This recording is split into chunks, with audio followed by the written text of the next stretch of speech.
kebahagiaan di akhirat. Yang saya mau bahas kebahagiaan di dunia. Ini penting menurut saya, sangat penting termasuk bagi saya pribadi. Kebahagiaan di akhirat itu abadi. Tetapi di dunia kita harus mengerti secara psikologi.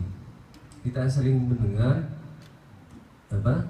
Wamal hayatud dunya ila bukan mata lulur. Laibun walahun. Jadi tidaklah kehidupan dunia itu melainkan permainan dan senda gurau. Berawal dari sini, ini kebahagiaan begini. Ini Mas Hadi ini saya contohkan. Mas Hadi sudah punya mobil. Dulu sebelum punya mobil, kepengen sekali beli mobil. Kayaknya kalau saya punya mobil, saya bahagia luar biasa. Mas Toha dulu belum punya istri. Seandainya itu siapa namanya si Markona, entah kenapa ya Markona gampang dihafal. Kalau Markona itu jadi istri saya, kayak dunia ini milik kita, milik saya. Luar biasa bahagia saya.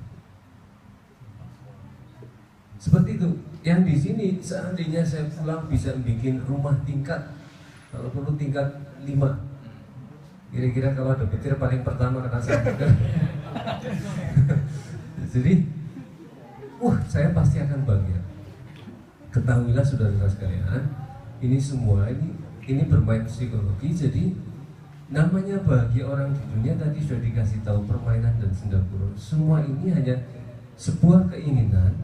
Kemudian jika tercapai Anda bahagia, kemudian setelah tercapai bahagia itu hilang. Saya tanya yang sudah punya mobil Mas Adi, sekarang gimana?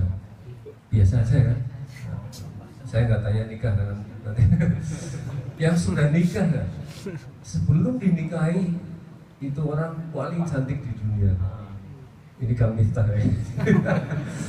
Tapi kok setelah dinikahi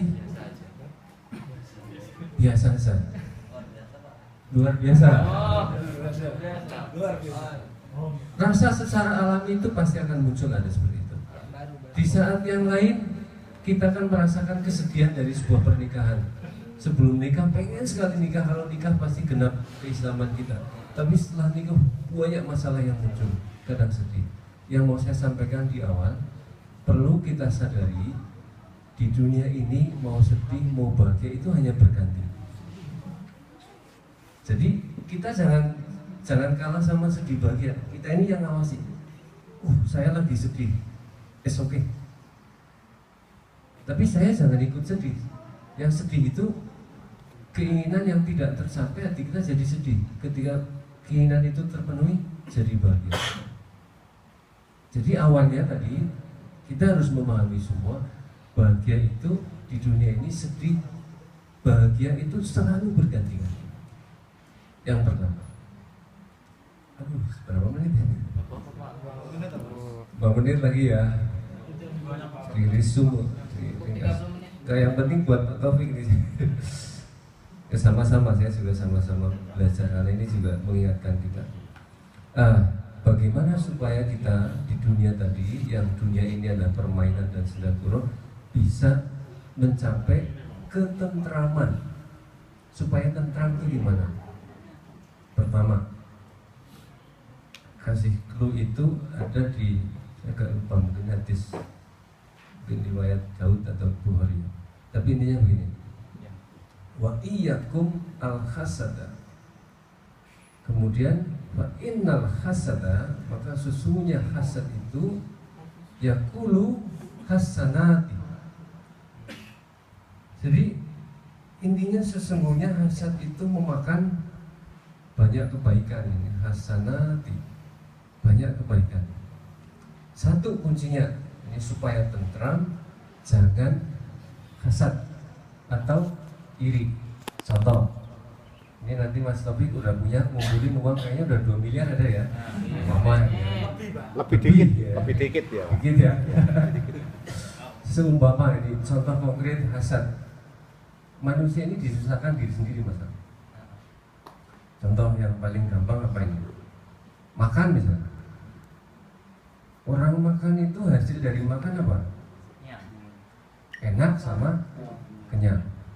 Kalau orang lapar makan, insya Allah enak, bisa juga tidak enak. Kalau makannya banyak, insya Allah kenyang. Contoh makan apa yang membuat kita tidak tentram? Kita udah tahu nih, kalau makan paling ya dua, kenyang, enak, tidak enak, tidak kenyang. Tetapi yang biasa kita jadi terjajah adalah hasad. Kenapa hasad? Yang dipikirkan bukan kita.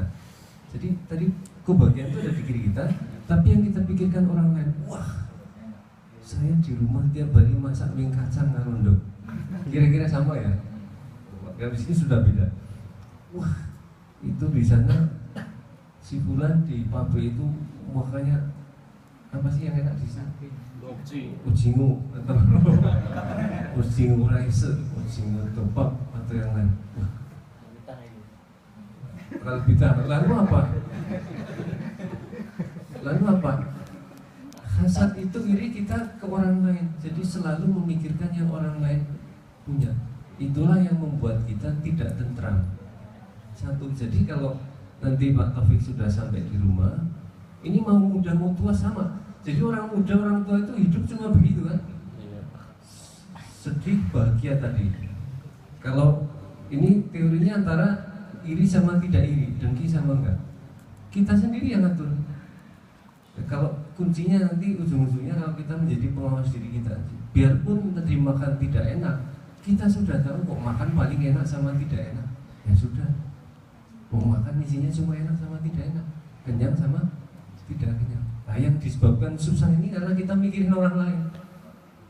Pulang Pak Taufik, sampai rumah langsung panggil kontraktor, tolong bangun rumah ini. Mau kira-kira lantai 4. Pokoknya kalau ada tamu belum sampai, saya udah di atas sudah lihat tamunya siapa. Kalau tamunya Mas Adi pintunya nggak dibuka, enggak. Jadi ketika kita umpama contoh bangun rumah, kalau yang dipikirkan diri kita nggak susah, kita tentrem.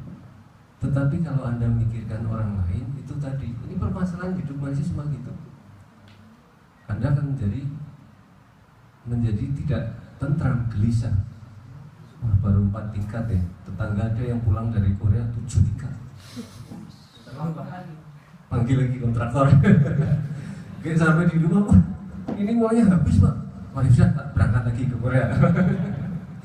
Enggak, jadi itu tadi jangan masukkan dengki. Ya, kalau Anda pengen hidup tentram, bahagia, ini bahagia di dunia. Kalau di akhirat kekal, bahagia di dunia itu bukan bahagia terus, tetapi tentram.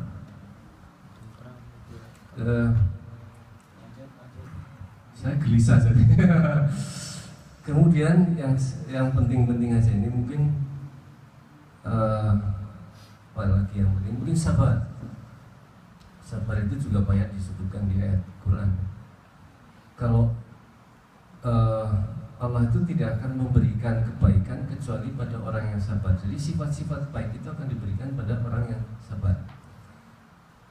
Contoh kasus sabar itu hampir sama dengan la taghdab, tidak suka marah. Ada cerita begini, sebuah kisah ceritanya ada seorang muslim gitu ya, dia ikut ke kota besar, kemudian dia naik taksi, kemudian sedang di dalam perjalanan ada mobil yang parkir, kemudian pantat mobil itu agak jorok ke jalan. Semestinya karena jalan itu adalah jalan miliknya taksi, supir taksi yang harusnya marah. Tetapi begitu mobil ini pantatnya jorok ke jalan, apa yang terjadi? Justru supir mobil yang tadi yang keluar kemudian mencak-mencak, marah-marah. Kalau sini marah-marah apa? Saya dapat marah-marah itu gara-gara bola kemarin.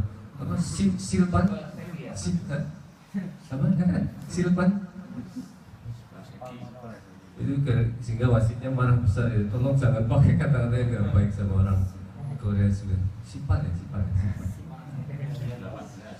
Eh, apa yang terjadi? Supir ini tadi yang marah-marah. Yang penumpangnya ini ceritanya bingung loh, kok malah supir taksi tidak marah. Ini judulnya teori truk sampah dalam psikologi. Jadi kenapa malah supir taksinya nggak marah-marah? Kemudian dia nanya sama supir taksinya, loh, kok Anda nggak marah? Seharusnya Anda yang marah, bukan yang tadi. Supir tadi kan salah, Anda yang benar, ini jalan Anda. Terus dia kasih, wah, biarpun supir dia jago juga. Dia katanya nyampaikan, Bapak tahu truk sampah? Ya tahu. Truk sampah itu bawanya apa? Sampah. Ya itu, supir tadi itu sama dengan truk sampah. Loh, kok bisa? Ya, dia itu kesehariannya cuma bawa sampah. Loh, kok bisa? Ya itu tadi sampahnya udah dikeluarin. Maksudnya tahu? Wah, jadi kata-kata jelek, kata-kata kotor itu dikeluarin. Jadi dia ngeluarin sampah karena memang dia isinya cuma sampah doang. Saya bukan truk sampah, jadi saya nggak mau ngeluarin sampah. Maksudnya kurang gitu kalau pemarah. Kalau emosi itu isinya di dalam itu sampah, mau sampah anjing, sampah macam-macam gitu ya. Sampah itu begitu ada masalah dikit sampahnya dikeluarin kira-kira ya. Truk sampah itu kan begitu, cuma buang sampah. Saya nggak mau, saya bukan truk sampah. Oh iya, jadi ini sekelumit, tetapi kalau yang teman-teman suka marah, berarti teman-teman ini memang sampah kira-kira. Jadi isinya di kepala itu sampah, tinggal buang marah. Lah kalau sekarang udah sama-sama belajar ya, sekarang dibuang di sini dah, nanti buang bareng boleh. Bro, sampahnya udah habis, besok pulang kita nggak punya sampah. Jadi kalau ada apa-apa nggak ada sampah, tidak perlu kita buang lagi. Ya, sampah itu sama dengan bahasa-bahasa yang kasar tadi itu. Saya gelisah ini makanya. Mungkin itu ya, jadi sebagai bekal saya pribadi dan juga Pak Taufik, kita hidup ini terus belajar dan terus meningkatkan iman dan takwa kita. Jadi baik muda, baik tua semasa, saya sudah sampaikan tadi, hidup ini kita harus bisa menjadi pengawas diri kita. Bahagia di dunia ini tidak kekal. Hakul yakin,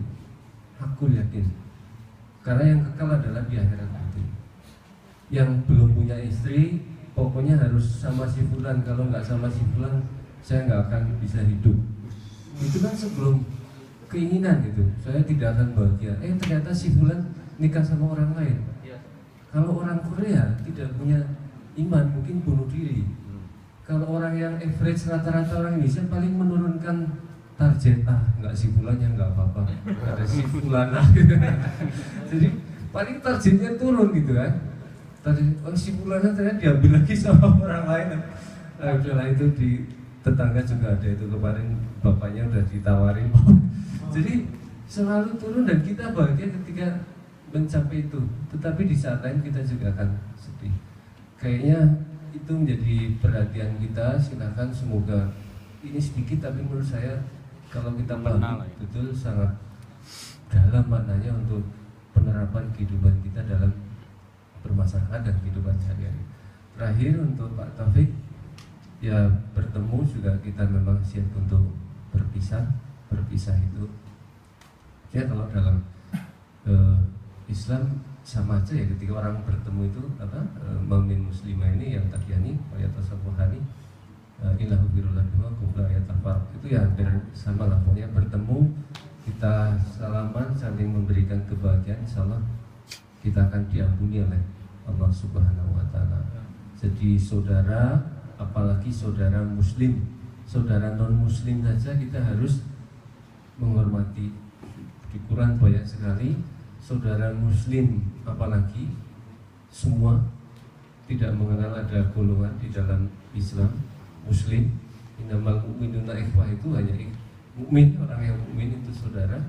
Kemudian apalagi Pak Taufik ini sudah saudara secilia, saudara sepenanggungan di dalam perjuangan Islam di sini, baik di Al-Amin ataupun di Al-Azhar.